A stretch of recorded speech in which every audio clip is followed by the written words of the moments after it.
बिस्मिल्लाहिर्रहमानिर्रहीम। अस्सलाम वालेकुम व्यूअर्स। यहाँ पर हम करेंगे 6.13।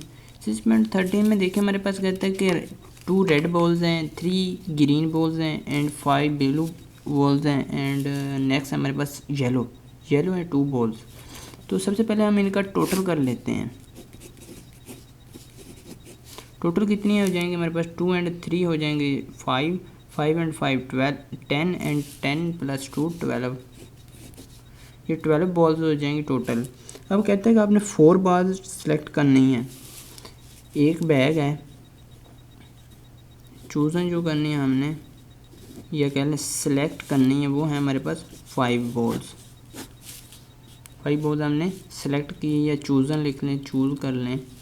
तो एक बैग है, उसमें 12 बॉल्स हैं, ठीक है। उनकी तरतीब कुछ इस तरह से है कि उनमें 2 जो है रेड है, 3 ग्रीन है, 5 ब्लू है, येलो 2 हैं। तो उनमें से आपने 5 बॉल्स कहते हैं 4 बॉल्स सेलेक्ट करनी है आपने। 4 बॉल्स सेलेक्ट करनी है। अब नेक्स्ट वो किसकी प्रोबेबिलिटी फाइंड आउट करने के लिए कह रहा है, वो आपने देखना है। कहते हैं कि आपने तमाम कलर्स में से एक एक सेलेक्ट करना है, ठीक है। मसलन आप ये कहने की बात कर रहे हैं कि रेड में से एक हो, एक ग्रीन से, एक ही ब्लू से और एक ही येलो से, यानी कि 4 बार सेलेक्ट करनी है ना हमने। स्टूडेंट देखें चारों में क्या कहता है कि एक का प्रोबेबिलिटी आपने इस बात की फाइंड करनी है कि एक ही रेड में से हो, एक ही ग्रीन में से हो और एक ही ब्लू और एक ही येलो में से हो। तो इसकी प्रोबेबिलिटी किस तरह फाइंड करने हैं कि all colours, probability of all colours,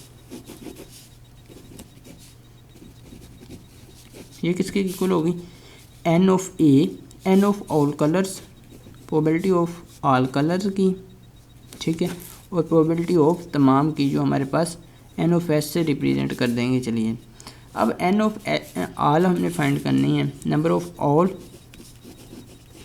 ये क्या आएंगी हमारे पास, देखें उसने कहा 4 आपने सेलेक्ट करनी है। तो रेड कितनी है हमारे पास, रेड में से भी इनके एक सेलेक्ट करनी है। इसको लिखने के स्टूडेंट 2 मेथड होते हैं। एक होता है कि आप सी लगा लें, दूसरा होता है सी ना भी यूज़ करें तो उसकी भी कोई टेंशन नहीं है। ये आपको सिर्फ समझाने के लिए मैं लगा रहा हूँ। इंशाल्लाह नेक्स्ट आने वाली 6.15 से जो नेक्स्ट क्वेश्चन होंगे उनमें मैं सी नहीं लगाऊंगा, वहाँ आपको मैं बता दूंगा। इसी तरह ये कम्बिनेशन ही होता है हमारे पास। और जो अब देखें हमारे पास रेड में से 2 में से एक सेलेक्ट हो गई, ग्रीन कितनी है 3 है, 3 में से एक सेलेक्ट करनी है, ब्लू है हमारे पास 5, इनमें से भी एक, और जो येलो 2 हैं, 2 में से 1 सेलेक्ट करनी है आपने। ये आपने फाइंड आउट कर लेना है। दूसरे नंबर पर आप इन्हें इसी तरह भी लिख सकते हैं 2 1, ये देखें यहाँ मैं लिख देता हूँ 2 1, ठीक है, 3 1 5 1, इस तरह करके भी लिख सकते हैं, यानी कि सी नहीं डालना तो भी आपकी मर्ज़ी है। तो अब यहाँ देखें ये आपने फाइंड आउट कर लेने खुद ही कैलकुलेटर से। अगर आपने पिछले लेक्चर मेरे देखते आ रहे हैं तो आपको सी फाइंड आउट करना आ चुका होगा। 2 C1, जो दूसरे कैलकुलेटर वाले हैं उनको सी यहाँ पर मिलेगा, लेकिन शिफ्ट प्रेस करके प्रेस करना पड़ेगा आपको डिवाइड वाला बटन, ठीक है। तो ये वाले जो कैलकुलेटर जिनके पास, उनमें सी यहाँ पर उन्हें मिल जाएगा, उन्हें शिफ्ट प्रेस करने की ज़रूरत नहीं पड़ेगी जिनके पास ये वाला कैलकुलेटर है। तो 2C1 जो आया हमारे पास वो 2 आंसर आया, 2 लिखेंगे 2 × 2। अब 3 1 करते हैं, 3 कम्बिनेशन 1, तो ये 3 आ रहा है। 5 का 1 के साथ करते हैं, तो ये जितने भी फाइंड करेंगे जब 1 आ जाएगा तो उतने ही वापस हमारे पास आ जाएंगे। चलिए मैं आपको ये प्रैक्टिकली इसी तरह करा रहा हूँ ताकि आपको कोई कन्फ्यूजन ना हो। 2C1 तो ये आ रहा है 2 1 जो होता है हमारे पास 2 ही होता है। अब इन्हें मल्टीप्लाई कर लें, 2 × 3, 2 × 3 × 5 × 2, तो ये आ रहा है 60। अब इसी तरह एन ऑफ एस फाइंड कर लें, वो क्या होगी हमारे पास, टोटल कितनी है 12 में से सेलेक्ट कितनी करनी है 4। ये देख रहे हैं कितना आ रहा है, 12C4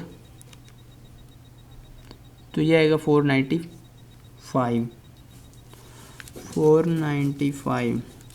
अब प्रोबेबिलिटी ऑफ आल बॉल्स की, आल कलर्स बॉल लिखना है आपने, आल कलर बॉल्स लिखेंगे, ये होगी हमारे पास n of all colour balls आपने लिखना है n of s sample space होगी, मतलब इसमें जो सारी बॉल्स टोटल की प्रोबेबिलिटी कह लें आप।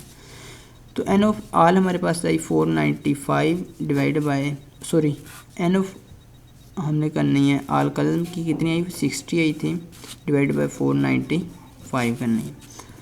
अब यहाँ पर आप इसी तरह लिख दें तो भी आपका आंसर ठीक है, 60 डिवाइड बाई 495। अगर आप डिवाइड करना चाहते हैं उसका भी मैंने मेथड बताया था। कैलकुलेटर को आपने रीसेट कर लेना है, 4.12 को आपने अच्छी तरह से देख लेना है।